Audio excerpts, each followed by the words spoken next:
Wilds is coming extremely soon, so I think I need to get you up to speed with all the news that we have so far. All the stuff from the start to where we are now. All the juicy information that will get you to dive into your man cave. Or woman cave, if that's a thing, to prepare yourself for this gaming experience that will make your friends wonder, where have you gone? Get your sick note ready for the people at work, because Wilds is going to be your life now. Okay, for the people living under a rock and didn't even have the time to play the beta, Wilds is a proper open world experience. World and Rise was basically load the hub and the world separately, but in Wilds, it's all seamless. Loading screens are basically non-existent as me getting into a relationship. I almost didn't see a single loading bar when I played the beta. This also means starting up your hunts are seamless. Literally, all you do is open up the very pretty upgraded map, select the monster to fight, and hunt down that bad boy in the wild. Once you defeat that boy, you can roam the world straight away. No longer will the game force you to go back to the hub or to choose the other options. You can do whatever you want, and it really does feel so smooth. Now, I'm sure you have noticed, but we have a mount. Even though we did have a mount in Rise and somewhat of a mount in Iceborne, this one is a combination of both. Our Seikret will help you traverse the massive world of Wilds and chase down the monsters that move to a different location. While on the move, you can sharpen your weapon, use items, and gather materials from a distance, all thanks to the hook slinger.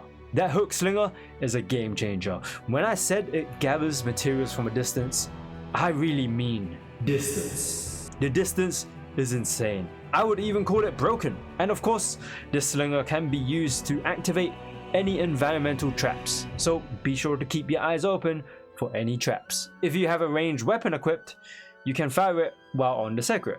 Obviously, you won't be able to perform crazy moves with your ranged weapon, but it's there to deal some damage.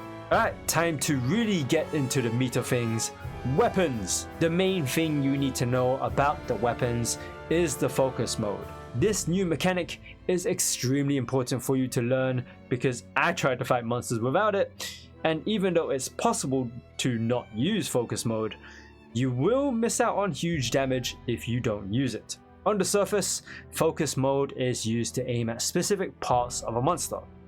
That's great and all, but what it's really meant to be used for is to use your weapon's focus strike to deal chunky damage. The next thing is, how do you use focus strikes? Almost every weapon's focus strike button is the same, and you can hit the monster with it at any time, but you will want to aim at a monster's body part that is marked with a red wound. This red wound will appear when you attack a monster's body part enough times. Hitting this red wound with your focus strike will not only cause massive damage, but it will stagger the monster, giving you a chance to get some free hits in. However, doing this will make the red wound disappear, which you might not want to do yet if you want to deal a bit more damage. On top of the focus mode, there's other new things you can do in combat. I believe some weapons can do something called an offset attack, which can topple a monster when you time this attack with the monster's attack. The other one is the power clash mechanic, which is the same as an offset attack, except that you have to block the monster's attack on time. Obviously, this only works with weapons that can block attacks, so rest in peace weapons that have no shield. But that doesn't mean that this doesn't work with the greatsword, by the way. These two things might not sound impressive, but when you're in the heat of battle and you manage to pull it off, it is so satisfying. You can also perform a sneak attack on monsters, obviously as long as they don't detect you first.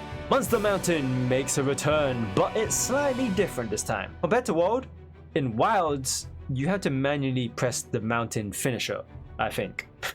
I mean, I didn't test it enough, and I'm not bothered to search it up. Also, when you're attacking the monster while mountain, you can open up wounds on the monster, so you can do your focus strikes on them. I always did 2 wounds when I was mounting the monster. I never went for a third, so I'm not sure if it's possible to do. Mantles make a return. So far, they've only shown the ghillie mantle, and they haven't shown anything else. I'm hoping Rocksteady and Temporal Mantle make a return because they were very OP'd. But since they were OP'd, I have a feeling they might remove it. Some of the weapons have gone through changes as well. The Insect Glaive makes its return to being able to Vault Dance, which it didn't have in the beta. The Insect Glaive was not glaving in that beta, man. Let me tell you that. The bow and dual blades have a perfect evade mechanic, which I'm not entirely sure what it does for the dual blades, but for the bow, it recharges this bar, which is quite vital for bow users. The bow has a new mechanic, by the way. The Hunting Horn has been reworked, again, along with the light and heavy bowgun and the lance. And every weapon has a few new moves, which would be kinda long to list off, so I'll leave it alone because it would make this video too long. These weapon changes might make your weapon feel a bit unfamiliar to you, so be sure to look up your weapon either in the play guide or look up videos on YouTube. My weapon tutorials are coming soon to this channel, by the way, so keep an eye out. Oh, you know what I almost forgot about the weapons?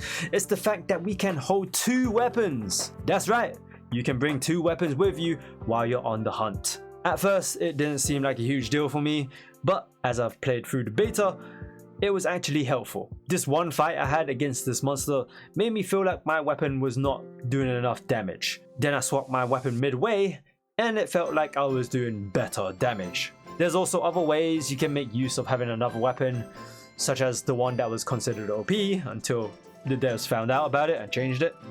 If you equip a Hunting Horn as your secondary, you can buff yourself and switch back to your main weapon so that you're even more prepared to destroy any monster. However, it's been changed so that the buff doesn't remain for a long time when you swap weapons.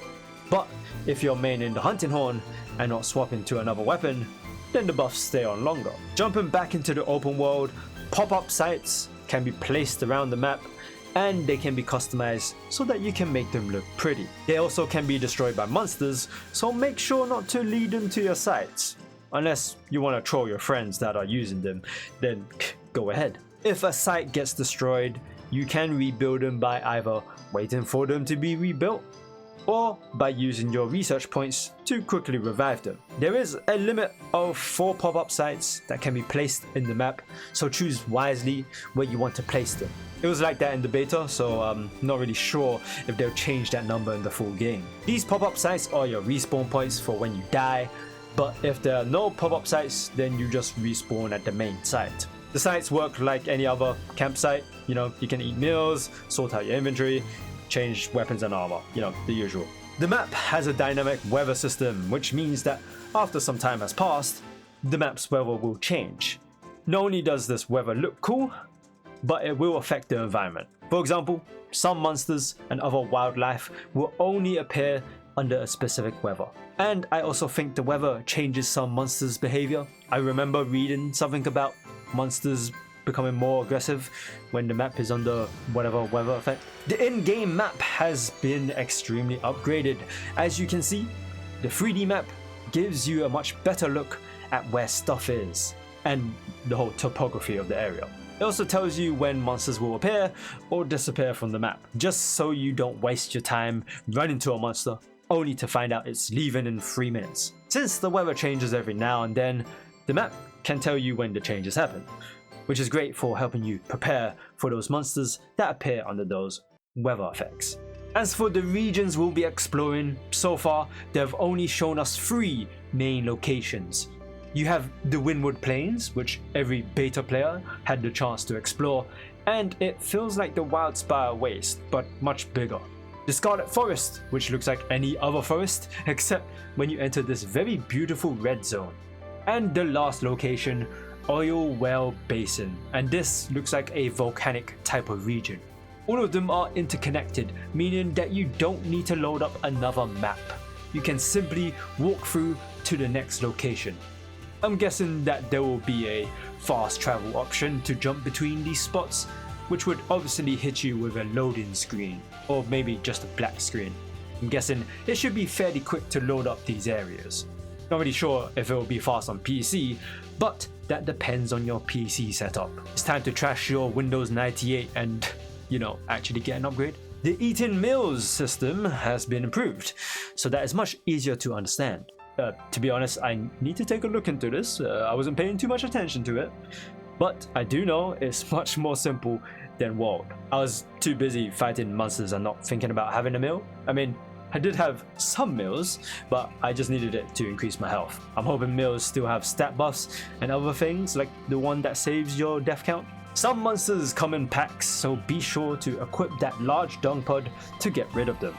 I mean, to, separate the pack. By the way, pods obviously make a return.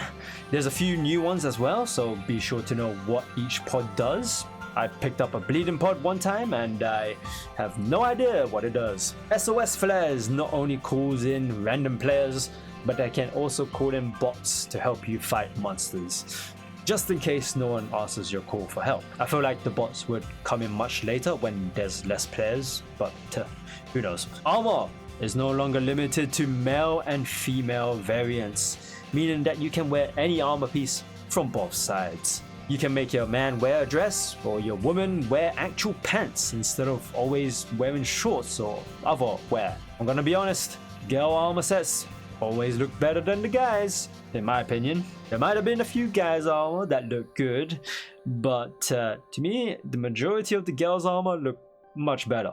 Again, maybe it's just me.